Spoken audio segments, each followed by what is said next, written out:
அண்ணா. தம்பி, ஏஜென்ட் அஜய் அனுப்புனாரா? ஆமாங்கண்ணா. தம்பி, சாயந்தரம் 6 மணிக்கு வர சொன்னேன், 8 மணிக்கு வந்துக்கிறீங்க. இல்லைண்ணா, பஸ்ஸில் வந்து அதான் லேட் ஆயிடுச்சுண்ணே. சரி, போய் வேலையை பாருங்க. நான் ஏஜென்ட் அஜய் கிட்ட பேசிக்கிறேன். சரி அண்ணா, நான் அனுப்பிச்சால் வந்துட்டாருங்களா? தம்பி, என்னப்பா ஆள் சேர்த்து விட்டுருக்க? 6 மணிக்கு வர சொன்னா 8 மணிக்கு வந்துருக்கிறான். ஏஜென்ட் காசு பேசுனதோட கம்மியாக தான்ப்பா தருவேன், தப்பா எடுத்துக்காத. சரி, ஓகேங்க, நான் ஒரு 5 நிமிஷத்துல வந்துடுறேன். தம்பி அஜய், அந்த பையனுக்கு சாப்பாடு வாங்கி கொடுத்துட்டு கடையை கொஞ்ச நேரம் பார்த்துக்கங்க, வந்துடுறேன்.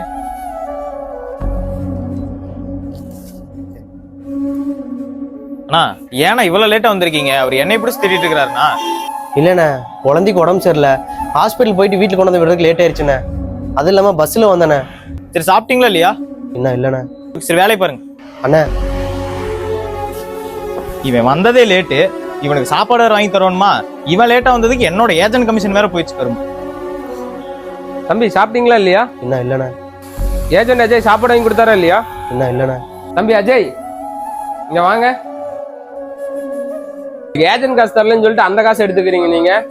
அவனுக்கு சாப்பாடு கூட ஒழுங்கா வாங்கி தர மாட்டீங்களா? இந்நேரத்துக்கு கறி வெட்ட வரதே பெரிய விஷயம். அவன் ஒத்தாள் கறி வெட்டிட்டு இருக்கான், எனக்கு அங்கங்க வேலை இருக்கு, நானும் போயிட்டு இருக்கேன். அந்த காசை போய் எடுத்துக்கிறீங்க. உங்களுக்கு கொஞ்சம் கூட மனசாட்சிங்கிறதே இல்லையா? தம்பி, போய் சாப்பிட்டுவாங்க. அண்ணா, இங்கே எல்லாருமே ஒரு தேவைக்காக மட்டும்தானே இங்கே அன் டைம் வேலைக்கு வந்துட்டு இருக்காங்க. இங்கே அவங்களோட சூழ்நிலையை இங்கே யாருமே புரிஞ்சிக்கவே மாட்டேறாங்க.